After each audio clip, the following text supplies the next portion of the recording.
El día de hoy quiero que aprendas cómo ejercer autoridad. Diga conmigo, autoridad.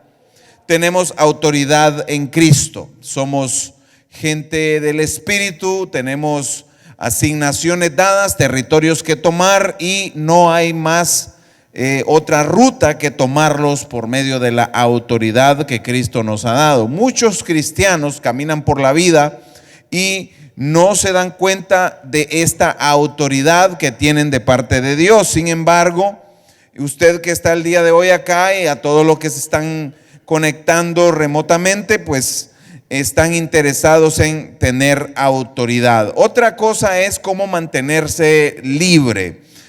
Usted sabe que la Biblia dice que el Espíritu de Dios nos da libertad, que conoceremos la verdad y seremos verdaderamente libres. Es, ¿cómo se llama? Una consecuencia de conocer a Cristo, el ser libre. Diga conmigo, soy libre. Ahora, ¿qué estrategias puedes utilizar para mantenerte libre? Una de ellas, perdonar continuamente. Diga conmigo, voy a perdonar continuamente. El libro de 2 Corintios habla de perdonar continuamente. En humildad, 1 Pedro 5, del verso 5 en adelante, léalo en su casa.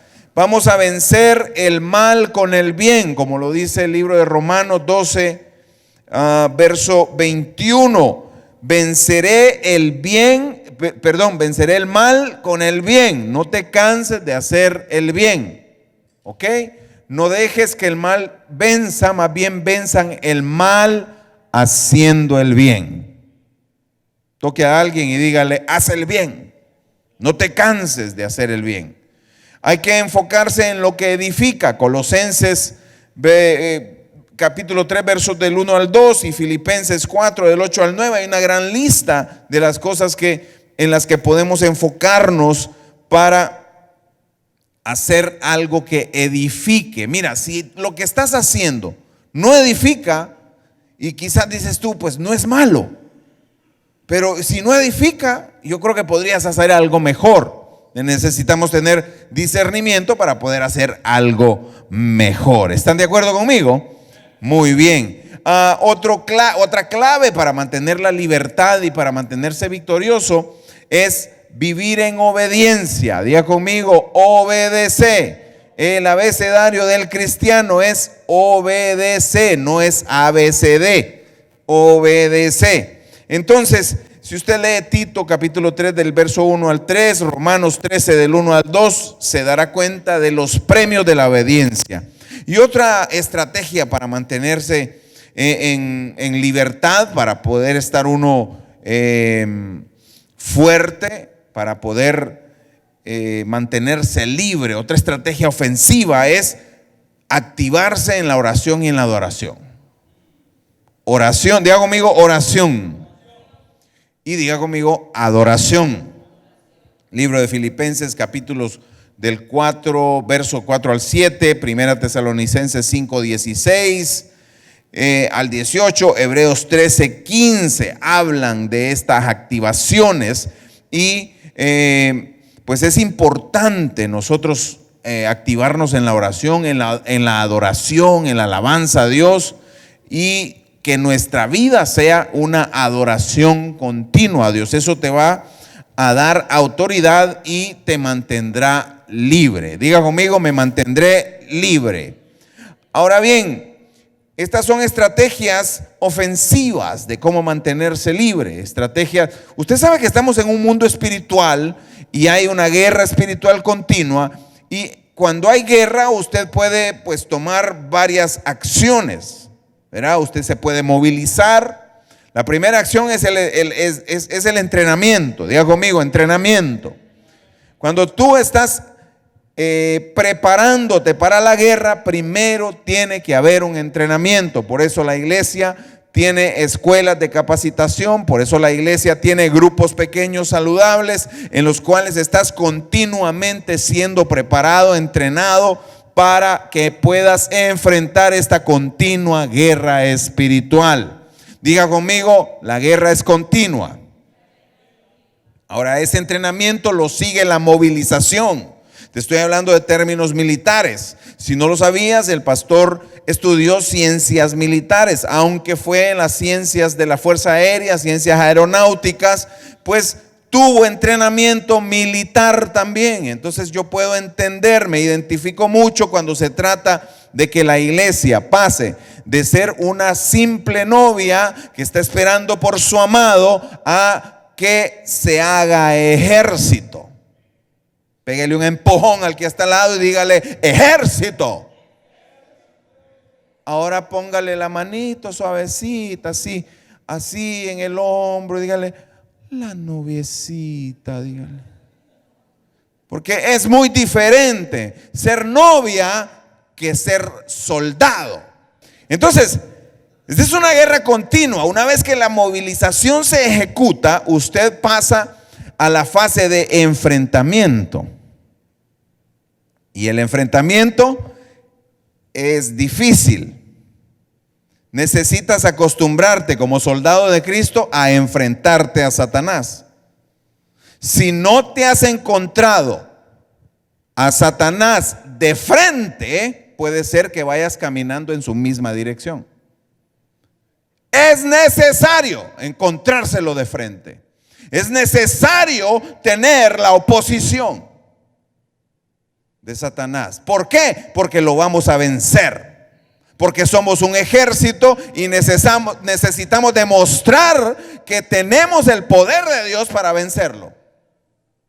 Ahora, mientras no te pongan, podrás estar en entrenamiento, ¿qué? ¿A qué soldado lo entrenan 20 años? Y nada, no, nunca tuvo ningún enfrentamiento, no. Nosotros pertenecemos a un ejército activo y esta guerra es diaria, todos los días. Valga la redundancia. Esta guerra no para. Nosotros nos vamos de vacaciones, pero ¿usted cree que los demonios les da vacaciones? En el ejército de ellos tienen vacaciones. No. Obviamente pertenecemos al ejército ganador. Obviamente en la Biblia encontramos muchas veces todos estos pasajes que nos reflejan la guerra que vivimos. Es una guerra espiritual en la cual se dispara un armamento espiritual. Es una guerra en la mente, es una guerra en la fe, es una guerra en todos los frentes. Fíjate qué cosa, voy a hablarte un momento de Efesios 6, léelo conmigo, del 13 al 18, dice así: por lo tanto, pónganse todas las piezas de la armadura de Dios para poder resistir al enemigo en el tiempo del mal. Así, después de la batalla, todavía seguirán de pie. Diga conmigo: sigo de pie. Mira, voy a profetizar. En el nombre de Jesús profetizo que aunque tengas esa armadura gastada, Dios viene y la renueva. Dios se acerca y cambia tus vestiduras, te pone un escudo nuevo, te pone un casco nuevo y renueva el armamento espiritual en tus manos. En el nombre de Jesús lo creo. Si lo puede creer, diga amén. Dice: todavía seguirán de pie firmes. Verso 14: defiendan su posición. ¿Usted sabe qué significa defender una posición? Es eso, y a continuación te da unas cuantas armas defensivas. Diga conmigo: defensivas. Ok, aquí hay armas defensivas. Dice: defiende tu posición poniéndote el cinturón de la verdad. Hágale así conmigo. A ver si le queda, ¿verdad? Y la coraza de la justicia de Dios. Póngase como calzado la paz que proviene de la buena noticia, o sea, del evangelio, a fin de estar completamente preparado. Tenemos una posición defensiva. Diga conmigo: defensiva. Pero ahora viene unas armas que son ofensivas. Mire cómo dice: además de todo eso, levanten, hágale así conmigo, el escudo, este es el escudo de la fe. El escudo de la fe para detener las flechas encendidas del diablo. El escudo de la fe también es un arma defensiva. Usted tiene que siempre tener Mire, fíjese que una de las cosas que nos enseñan en el ejército, el primer día que uno llega, pues comienza el proceso de romperte la voluntad para que no quieras hacer lo que a ti te dé la gana, sino que seas alguien obediente y que pueda aprender a seguir órdenes. Voltea al que está a su lado y dígale: seguir órdenes. Pero cuando ya estás preparado para recibir tu armamento, entonces vienen y te reúnen y hacen una ceremonia. Y es una ceremonia muy especial, porque es la entrega de las esposas. Usted sabe que cuando yo entré al ejército estaba jovencito, pero nos dijeron: ahora les vamos a entregar a su mujer. Nosotros: ¿cómo que a su mujer? ¿Qué es esto? Si esto es un ejército. Y todavía en aquel tiempo pues no había mujeres por lo menos en el área donde yo estaba, ni en el país que me tocó ser entrenado al principio.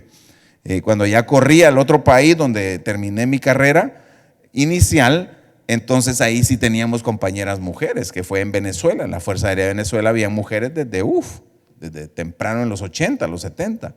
Pero en el ejército de Honduras, cero. Y nos dijeron: bueno, aquí están sus mujeres, nos dijeron. Y entonces empezaron a llamar por nombre a todos los compañeros.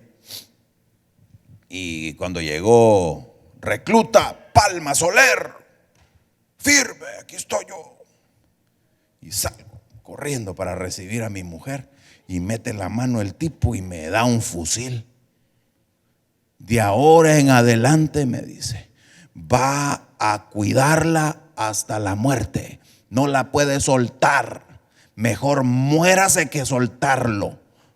Usted va a dormir con él, usted lo va a limpiar, y le recitan todo, y entonces uno grita: yeah, sí, señor, sí. Y entonces ya le dan el fusil. Y luego vienen las pruebas con el fusil. Las pruebas con el fusil son que te intentan robar el fusil. Entonces tú estás tal vez de día, estás en una formación en algún lado, pero es que tú no lo puedes dejar. El propósito de ellos es que te metas en tus huesos que jamás puedes soltar el fusil. Incluso en entrenamientos avanzados, cuando nos enseñaron supervivencia en agua, uno se pone el fusil a la bandolera, cruzado aquí. Y cuando lo sueltan al río y empieza el entrenamiento y empieza usted a jalar debajo del agua, se meten unos para hundirlo y ahogarlo. Mire, más vale que no se le vaya a perder el fusil en el río, porque mejor se hubiera ahogado.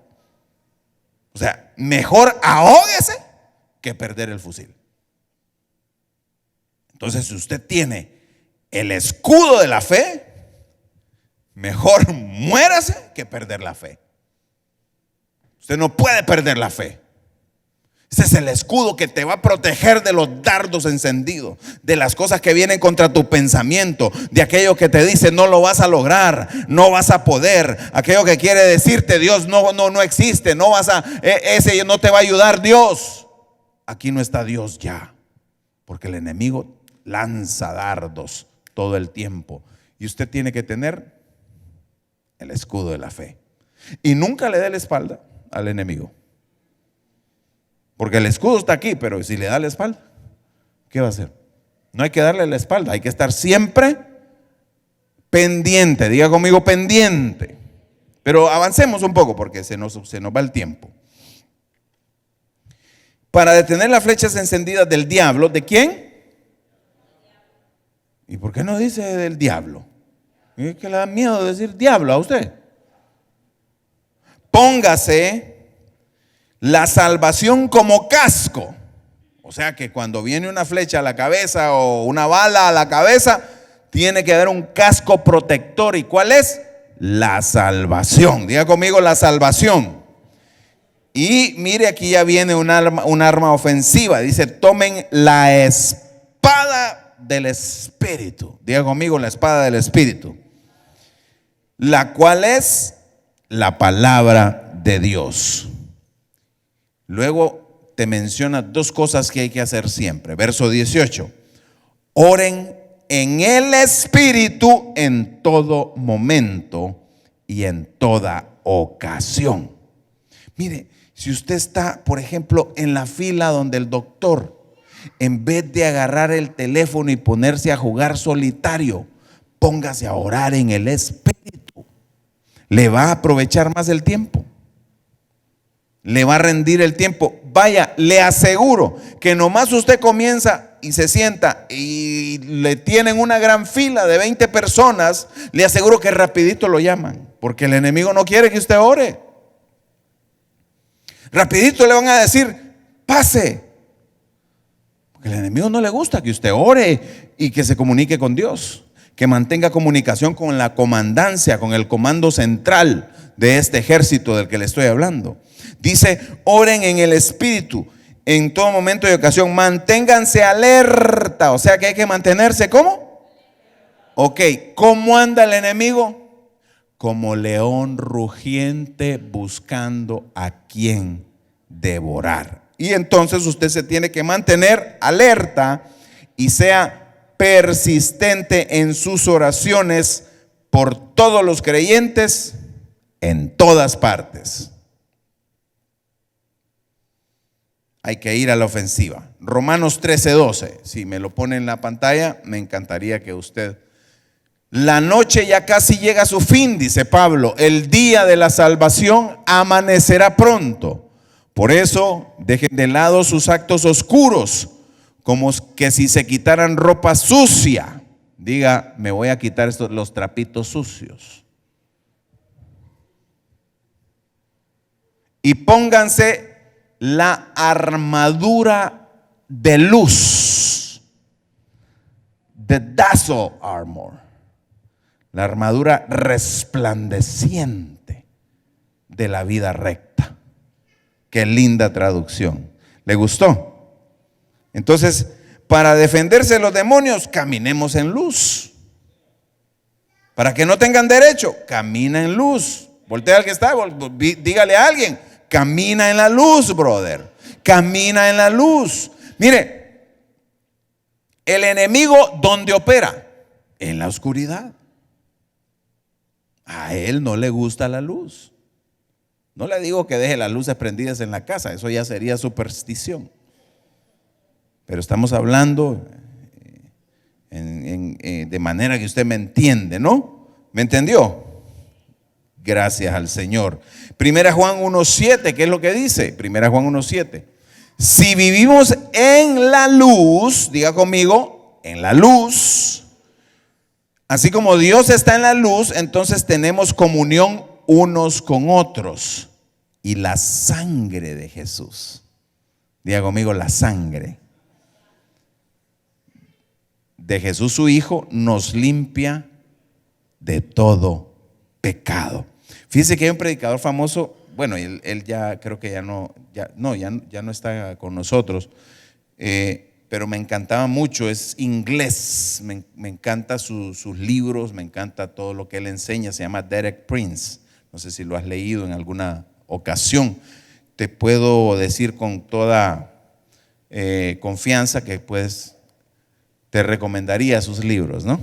Dice Derek Prince que cuando Jesús nos limpia de todo pecado, es como si nunca hubiéramos pecado.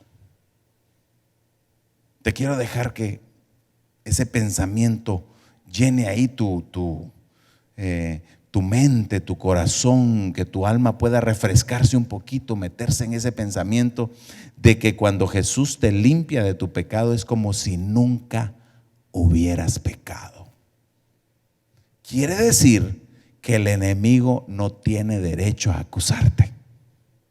Diga conmigo, repítalo conmigo. Satanás, no tienes derecho a acusarme, porque la sangre de Jesús me ha limpiado.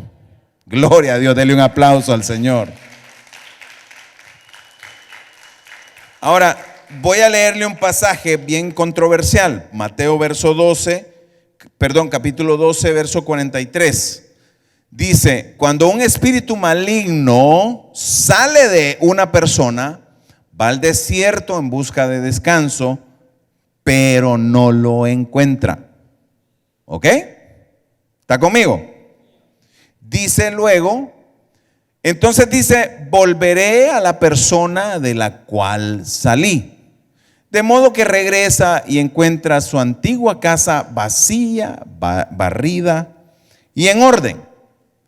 Y entonces el espíritu busca otros 7 espíritus más malignos que él, y todos entran en la persona y viven allí.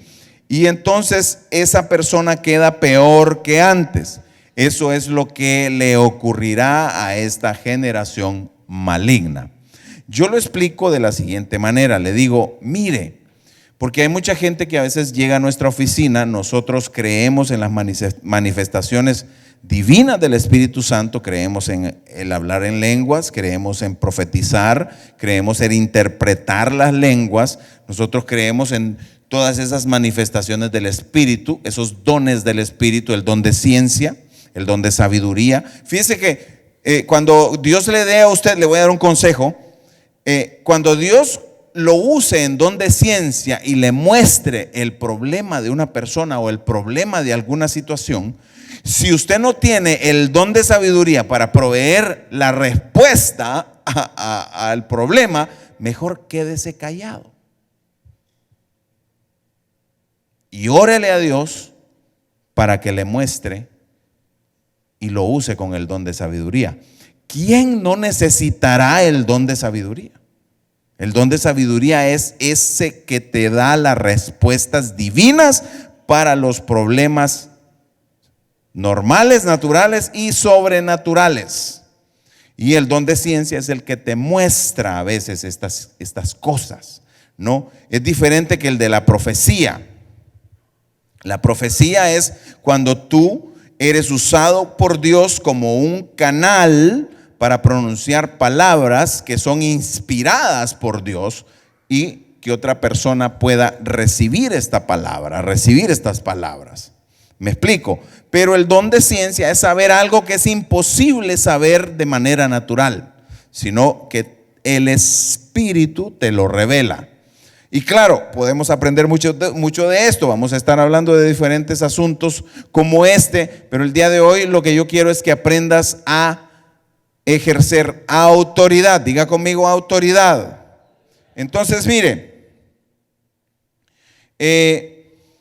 estábamos hablando de que el espíritu quiere regresar de donde salió. A veces cuando la gente no es libre, o sea, no tiene la sangre de Cristo sobre su vida, no ha creído en el Señor, y pueden haber diferentes tipos de espíritus manipulándolo o presionándolo. No le estoy hablando de una posesión, sino de una opresión. Una opresión es cuando la persona no tiene paz, no encuentra, y entonces como no tiene paz, busca encontrarla en otras cosas. Esta persona quiere encontrar de alguna manera algo que lo sosiegue, que lo calme, y recurre quizás a las drogas, al alcohol, al cigarrillo, y va quedando esclavizado de diferentes tipos de comportamiento, drogas. Y este espíritu de esclavitud, hay un espíritu de esclavitud que dice la Biblia que es el que opera para provocar estas adicciones. Son cadenas en la gente. Fíjese qué cosa. Hay mucha gente que luego de se me va el año, hermanos, pero le voy a decir, hace unas décadas el alcoholismo no era una enfermedad como le llaman ahora. Y creo que podemos concordar hasta cierto punto en decirte lo siguiente: creo que un alcohólico necesita más arrepentirse que le digan que es que está enfermo. Porque te aseguro que si se arrepiente, deja todo ese montón de ya arrepentido y cree en Jesús, entonces él vuelve a la vida, pasa a la vida, y ya el espíritu de esclavitud no tiene derechos sobre los cuales mantenerlo esclavo, y se tiene que ir. Diga conmigo: espíritu de esclavitud, fuera de mi familia, fuera de mi vida. fuera de la iglesia.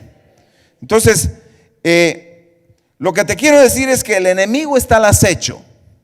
Somos libres, somos cristianos, creyentes, hijos de Dios, discípulos de Jesucristo, que fuimos libertados por la sangre del Cordero, pero el enemigo está al acecho. No podemos descuidarnos.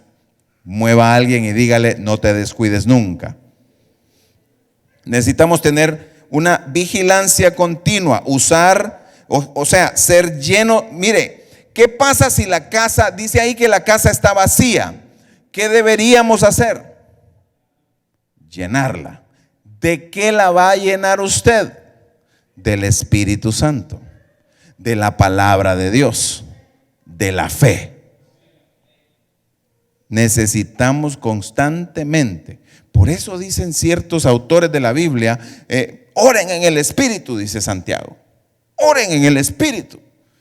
¿Qué es orar en el Espíritu? Yo te sugiero que busques tu cuarto, porque si estás en el supermercado hay gente que se pone muy mística y entonces de repente andan orando en cualquier lugar. Entonces esto es peligroso. ¿Por qué? Porque de repente puede perder la noción de dónde realmente está y necesita aterrizar. Estamos aquí en la tierra, pero aparte un tiempo, dedique en su habitación, en su ropero, en el baño, donde mejor a usted le parezca, y hable sus lenguas. Hable lenguas. Mire, hay diferentes tipos de lenguas. Dice la Biblia, hay lenguas angelicales, lenguas terrenales. ¿Usted sabe cuántos idiomas existen en el mundo hasta esta altura? Un poquito menos de 7,000 documentados que existen, casi 7,000 idiomas y dialectos. Entonces, mucha gente dice: no, es que yo no creo en eso de las lenguas, y se empiezan a justificar y lo que la Biblia le dice. Bueno, dice Pablo en el libro de Corintios, en el capítulo 13 y 14, dice: bueno, miren, cuando hablen en lenguas, háganlo en orden. Dice, él no prohibió en ninguna manera que se hablaran las lenguas. Él no dijo eso.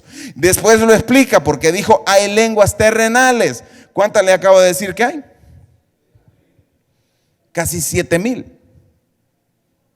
De repente, si una persona está hablando de lenguas, de repente si hubiera alguien en el lugar, de algún lugar de la tierra o de alguno de esos dialectos o idiomas, que pudiese reconocer lo que está diciendo, entonces diría: está hablando una lengua terrenal. Y ha pasado, yo he sido testigo de varias veces que una persona de repente empezó a hablar como en ruso, o yo no hablo ruso, así que no lo puedo corroborar, pero sí entiendo bastante portugués, y hay gente que yo he escuchado que de repente, está como que hablando en portugués y así con 7,000 lenguas terrenales. Ahora, si en la tierra hay 7,000, ¿cuántas habrá en el cielo?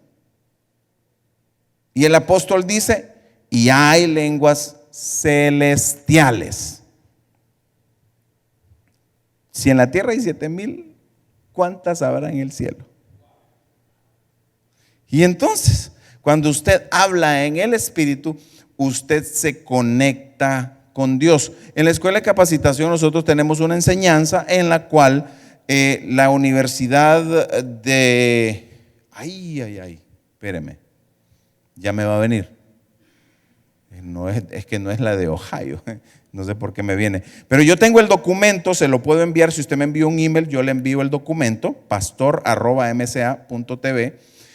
Y en el documento hicieron Pensilvania, la Universidad de Pensilvania, el instituto, la Facultad de Neurociencia, hizo un estudio con gente que hablaba en lenguas. Se dieron cuenta de varias cosas. Entre ellas, ¿cuál fue la primera una de ellas de las que se dieron cuenta? Que esta gente entraba en un estado como mayor de relajación, como que si estuvieran, dice que ni los que meditan, ni los que hacen aquellas que se tuercen toditos y todas estas diferentes técnicas humanas que hay para lograr relajación, logran el estado de mente y de cuerpo.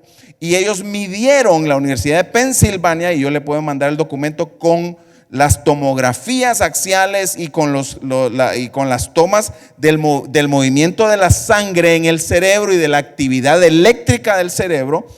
Y ellos dicen que este es un estado de máxima relajación. Sin embargo, la gente estaba en actividad, estaban moviéndose, estaban bien conscientes y estaban hablando en lenguas. ¿Y cómo es que estaban entonces tan relajados si estaban hablando en lenguas? Vaya usted, eso ya pregúntele a Dios cuando usted llegue al cielo, yo le voy a preguntar también.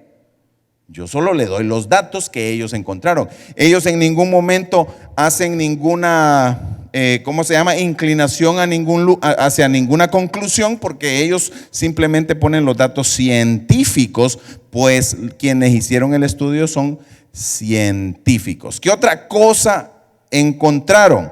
Encontraron que cuando tú hablas normalmente, los centros del lenguaje están activos.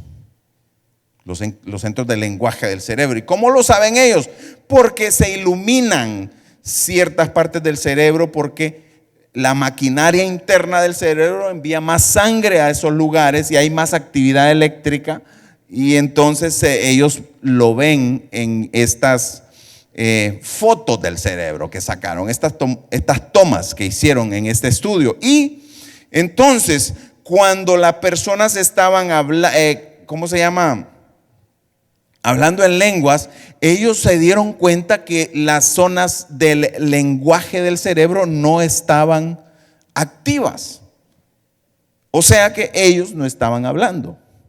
Y si ellos no estaban hablando, yo digo, ¿quién entonces estaba hablando? Y yo creo que quien estaba hablando era el Espíritu. Y dice la Biblia que cuando la gente habla en el Espíritu, esa comunicación directa con Dios, no hay intermediario, el cerebro no está de intermediario, causa una conexión directa con el Señor y no la puede, mire, este es como un enlace encriptado entre el cielo y usted. Y Satanás no puede descifrar lo que está siendo comunicado. Dice la Biblia, el espíritu gime con gemidos indecibles. No se pueden explicar, esta comunicación espiritual no se puede traducir. Sin embargo, hay gente que tiene el don de la interpretación de lenguas, y si hay una lengua que está siendo interpretada para la iglesia, viene a tener el mismo nivel de la profecía. ¿Ok?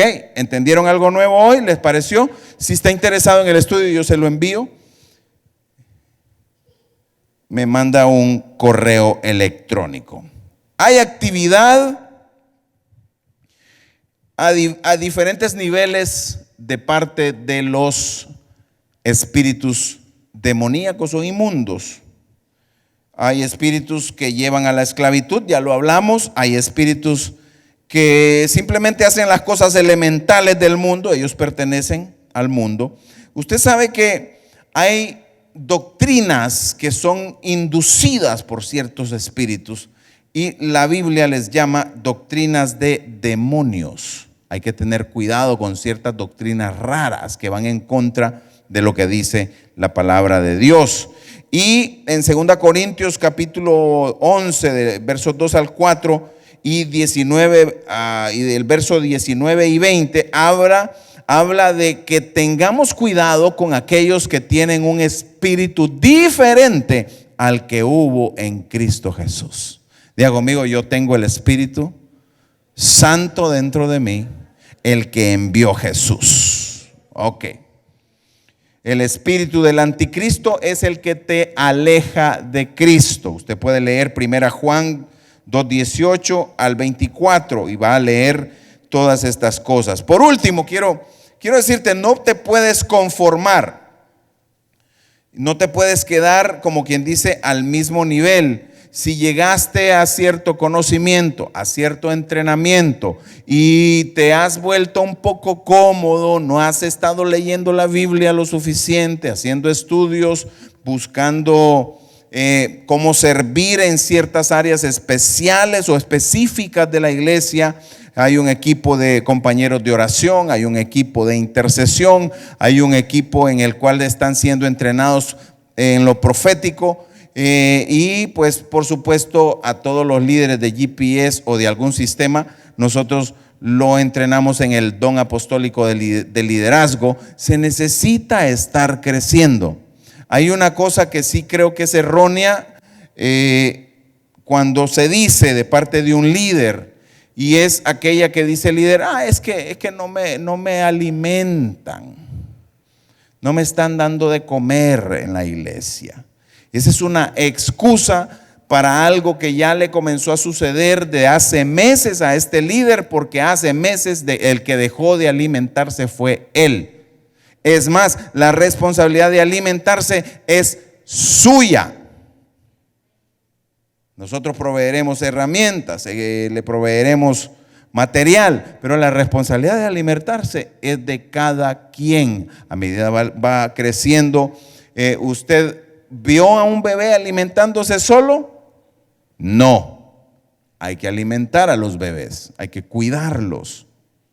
Pero cuando ya alguien está un poquito madurito en el espíritu, cuando ya sabe lo bueno y lo malo, cuando ya tiene un poquito de asentamiento en la iglesia, en servir, conoce los principios básicos del cristianismo, conoce cuáles son los hábitos, ¿cómo le puedo llamar? Los hábitos cristianos o las disciplinas cristianas, el ayuno, la oración, leer la Biblia. Gloria a Dios, diga conmigo, gloria al Señor.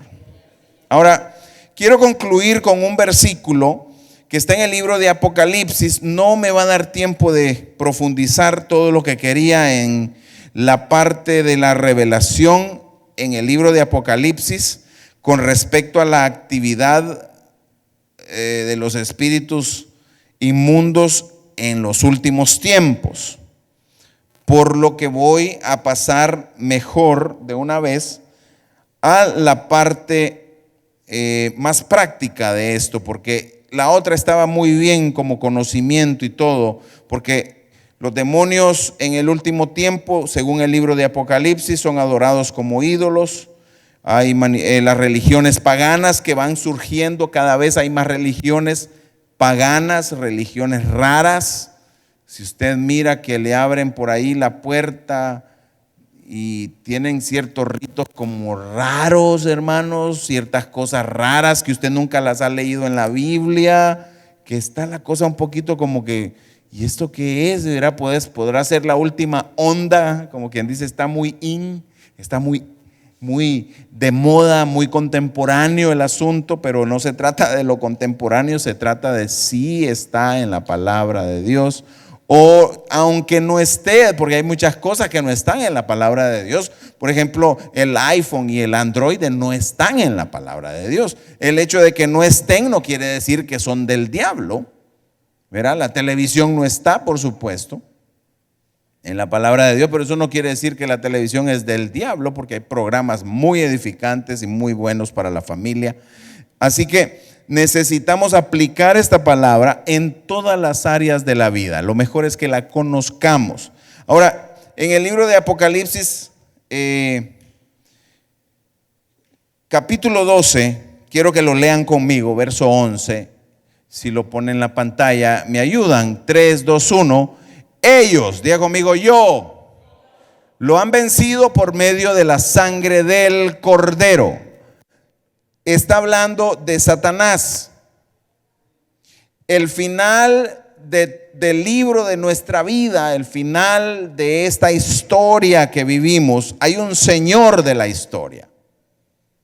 Tú eres parte de la historia, pero hay un Señor de la historia. Y este libro, este gran libro de toda la historia de la humanidad, termina con un Satanás que está vencido. Y dice ahí ellos lo han vencido. Y está hablando de nosotros, de la iglesia. Diga conmigo, está vencido. Y no es por nuestro mérito, sino mire lo que dice, por medio de la sangre del Cordero. Pero después dice, y por el testimonio que dieron. Y no amaron tanto la vida como para tenerle miedo a la muerte. Mire qué tremendo. O sea, se lo voy a traducir al cristianismo del siglo XXI. En primer lugar, dice que fue vencido por la sangre del Cordero. Diga conmigo, hay poder en la sangre del Cordero. Cuando se refiere al Cordero, se refiere a Cristo Jesús. ¿Se acuerdan cuando les enseñaba, basado en la ley, basado en el Antiguo Testamento, que cuando un animal es inmundo tenía que ser rescatado? Y cuando los primogénitos nacían tenían que ser rescatados. Y rescatado es redimido, o sea, se sacrificaba un animal que no era inmundo. Por ejemplo, si nacía un burro, ¿verdad? Dice la Biblia que había que rescatar al burro o matar al burro. Una de dos. O se rescata o muere. ¿Ok? Entonces, ¿por qué tenía que morir? Porque era considerado inmundo, o sea, era pecado. ¿Ok? ¿Quién de nosotros, no le estoy diciendo burro, ok? Pero ¿quién de nosotros no ha pecado? Levánteme la mano el que no ha pecado para cortársela. Porque ese sería el primer pecado, mentir. Entonces nosotros, por pecar, necesitamos ser rescatados. ¿Ok? ¿Y quién hizo ese sacrificio de rescatarnos? Lo hizo Cristo Jesús en la cruz. Él murió para que tú no mueras como el burro. O sea, nosotros necesitábamos el sacrificio de Cristo Jesús para acceder a la vida eterna. Él hizo el sacrificio y ahora diga conmigo, yo tengo vida eterna. Ahora yo me salvé de esa muerte, porque el pecado, la paga del pecado es muerte. Pero dice que a Satanás se le venció por medio de la sangre del Cordero. Necesitamos esa sangre en nuestra vida derramada en la cruz. ¿Sabe qué sangre es esta? Es la sangre que clama por misericordia y no por juicio. Mucha gente cree y está muy equivocada y va por la vida creyendo que haciendo cosas va a obtener la salvación. ¿Está usted conmigo? Por ejemplo, le dicen, no, tienes que hacer esto, tienes que cumplir con estos sacramentos, con esta lista de rituales, tienes que prenderle una velita a tal cosa, la otra a la otra. En otras ya religiones más extrañas ya lo hacen enterrar cosas, quemar cosas. ¿Sí me explico? Por eso la religión está muerta. Pero cuando usted da paso a que sea la sangre del Cordero la que lo salve y no ningún acto suyo, usted se da cuenta de que no había nada que usted pudiera hacer para salvarse por sus propios actos. Pero Dios en su infinita misericordia proveyó a un Jesús que vino a la tierra a morir en nuestro lugar. Era la única manera. Y me gusta un verso en Hebreos que le voy a leer más adelante. Pero mire lo que dice aquí. La sangre es la que nos ha justificado. Romanos 5, verso 9 y 14. Hemos sido redimidos y rescatados. Efesios 1:7. Nuestros pecados han sido perdonados. Diga conmigo, mi pecado ha sido perdonado. Si su pecado está perdonado, usted no tiene por qué sentirse acusado por nadie, ni mucho menos por Satanás. Diga conmigo, mi pecado está perdonado. Satanás no me puede acusar. Ahora, la segunda cosa que yo veo en este pasaje, la primera es que fue vencido por la sangre del Cordero. ¿Quién fue vencido? Satanás. Pero la segunda cosa que dice, fue vencido por nuestro testimonio. Diga, mi testimonio. Mi testimonio venció a Satanás. La palabra testimonio en inglés, en las traducciones en inglés dice witness. Diga conmigo, witness. Cuando usted va a un juicio, se necesita llevar un testigo. De ahí viene la palabra testimonio. Testimonio es lo que el testigo dice, lo que el testigo pronuncia, lo que el testigo declara, lo que el testigo ve, sabe o es. Ese testigo es el que da el testimonio. Ahora bien, en esta porción en griego la palabra es martiros. Diga conmigo, martiros. De ahí se deriva la palabra mártir. Y eso me lleva a la tercera parte. ¿Por qué? Porque la tercera parte de este verso dice, no amaron tanto la vida como para tenerle miedo a la muerte. O sea, se lo traduzco al siglo XXI, estaban dispuestos a morir por Cristo.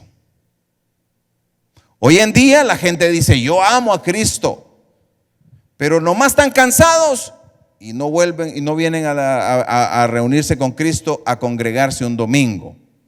Por ejemplo, ustedes son los campeones porque vienen en el miércoles. Denle un aplauso al Señor.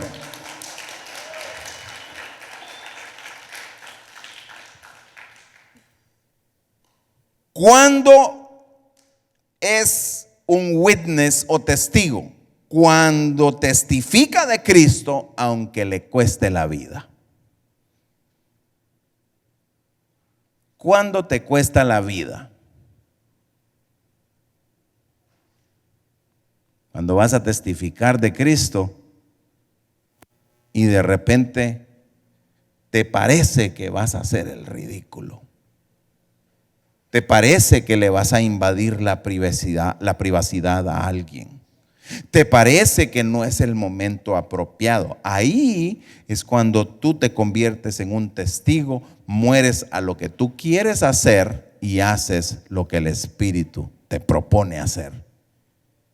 Te conviertes en testigo. Diga conmigo, testigo. Le quiero dar una lista de testigos. Apocalipsis 2:13, leamos.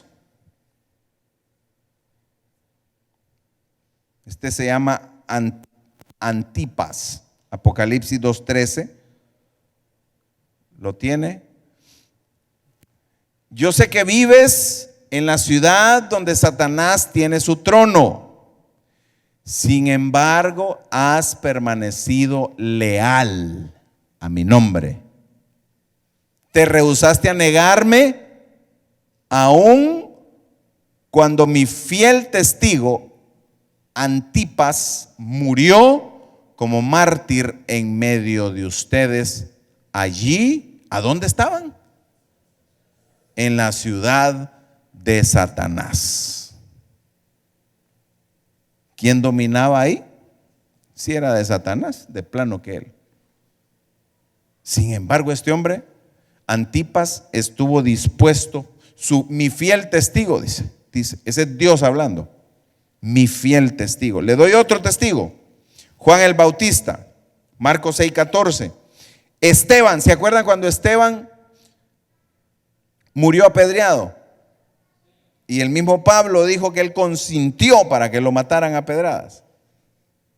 Hechos, eso está en el libro de los Hechos, de capítulo 7 por ahí para adelante.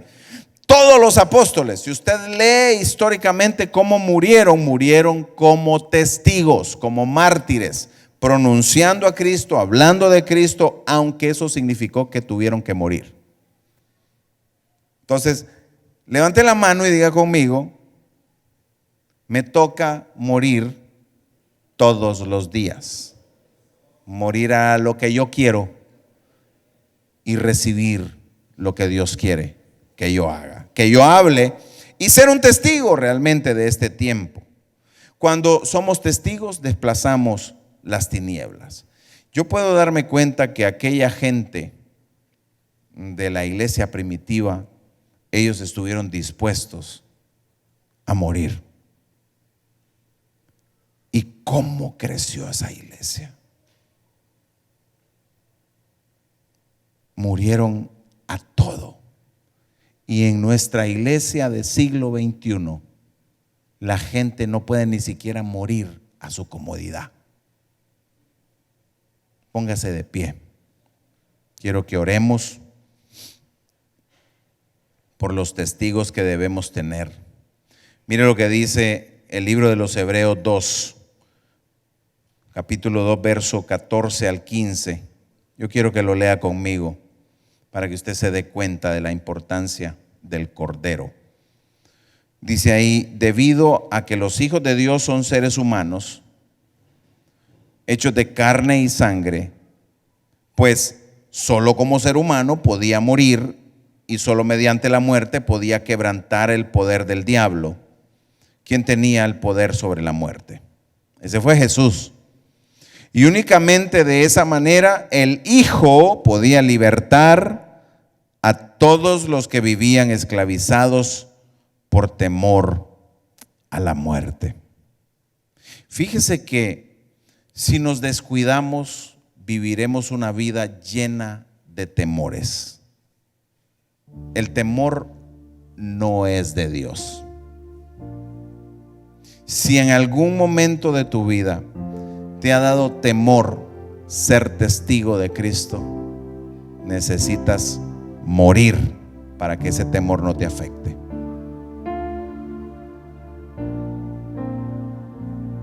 Si tenemos miedo de cualquier cosa, a veces hay temores infundados incluso. No hay manera de explicarlos. Sin embargo, Dios te está diciendo el día de hoy: eres mi testigo. Entonces yo quiero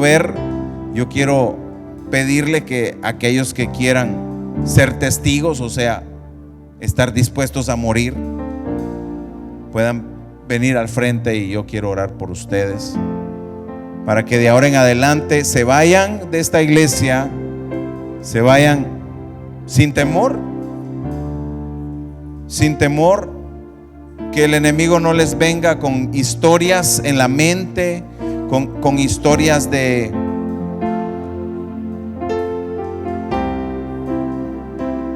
conveniencias, con historias de situaciones que a veces ni siquiera las podemos explicar, sino que podamos morir como mártires de Cristo a nuestra propia voluntad. A veces somos, miren, a veces no es que tenemos un temor, a veces somos nosotros mismos.